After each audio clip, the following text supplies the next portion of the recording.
A graça e a paz de Cristo Jesus, Pastor Edmário mais uma vez, depois de algumas semanas, devido às várias atividades da igreja e do trabalho, estou aqui de volta.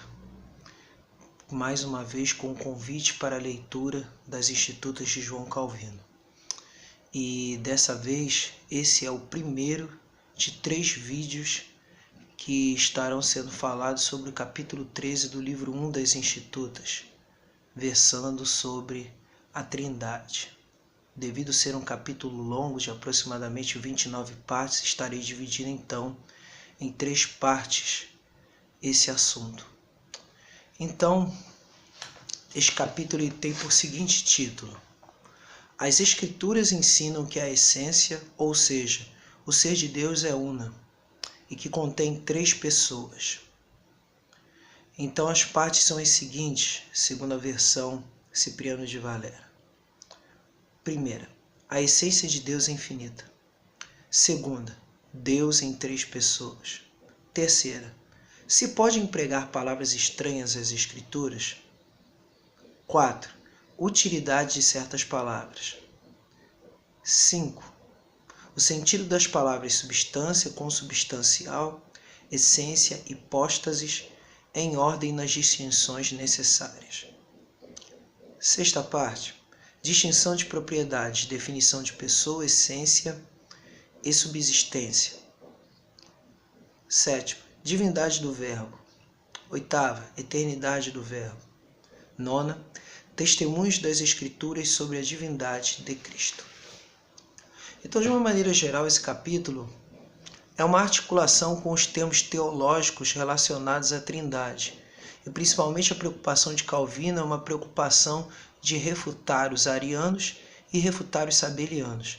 A saber que os arianos são aqueles que defendem que Jesus Cristo teve um início e que ele, mesmo sendo chamado de Deus, teria sido criado, diferentemente do Deus uno e criador.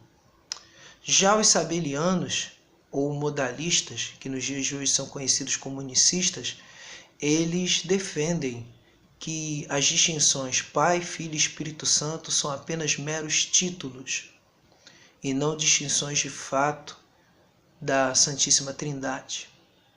Então, dessa forma, João Calvino ele se preocupa, acima de tudo, em poder articular as ideias que os pais da Igreja compuseram sobre a ideia da Trindade junto com as Escrituras. Então, não procure achar em João Calvino definições escolásticas ou específicas sobre essência, sobre substância, sobre hipóstases, sobre subsistência e pessoa. Não procure nele isso. Procure apenas aquilo que de breve se pode articular nas Escrituras. Então, eu posso dizer assim que as partes, no caso, a 5 e a 6, ele vai falar um pouco sobre essas distinções de substância, subsistência, pessoa, essência. Ele vai trabalhar isso, mas o que se pode se preocupar naquilo que ele vai falar são as questões que os pais tiveram em poder traduzir termos que eram gregos para o latim, já que os pais de língua grega definiam as coisas dentro da sua língua para explicar o mistério da Trindade e os pais latinos tentaram traduzir isso. E principalmente, de uma forma ou de outra, os pais da igreja se preocuparam muito que ao usar esses termos eles não viessem a deturpar o ensino das Escrituras, a deturpar a revelação de Deus.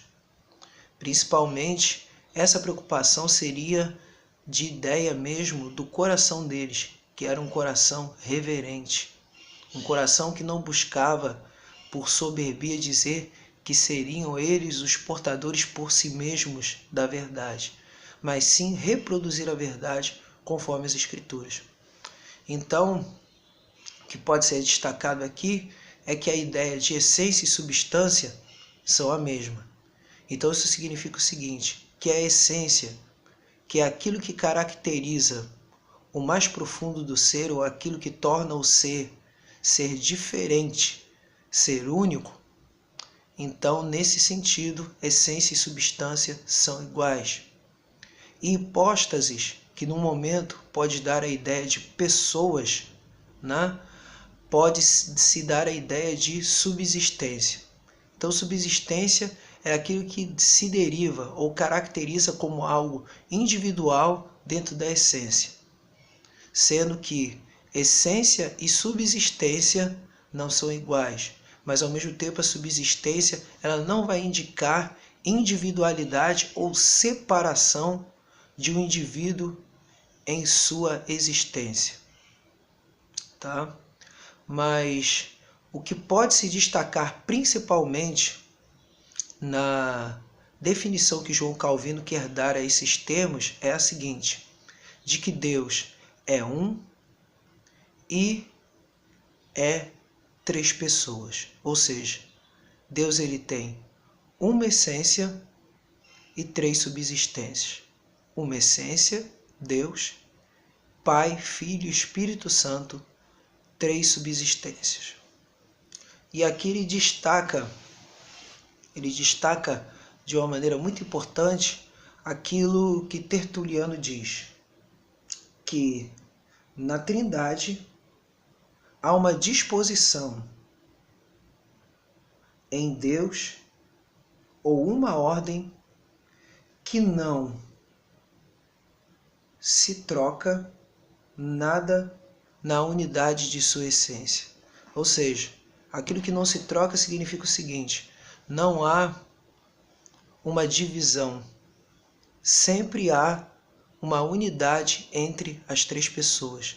Ele se baseia isso em Tertuliano. Então, para o próximo vídeo, eu estarei já pondo ênfase nas partes em que João Calvino vai estar usando as escrituras para explicar essas distinções na Trindade e ao mesmo tempo afirmar a unidade de Deus. Então, desde já, desejo um dia de bênçãos para todos e inscreva-se no canal Queres Cristo, Pregador de Cristo, e quaisquer contatos, quaisquer dúvidas, é só entrar no e-mail que está na descrição, pregadorfiel1645@gmail.com. Deus vos abençoe.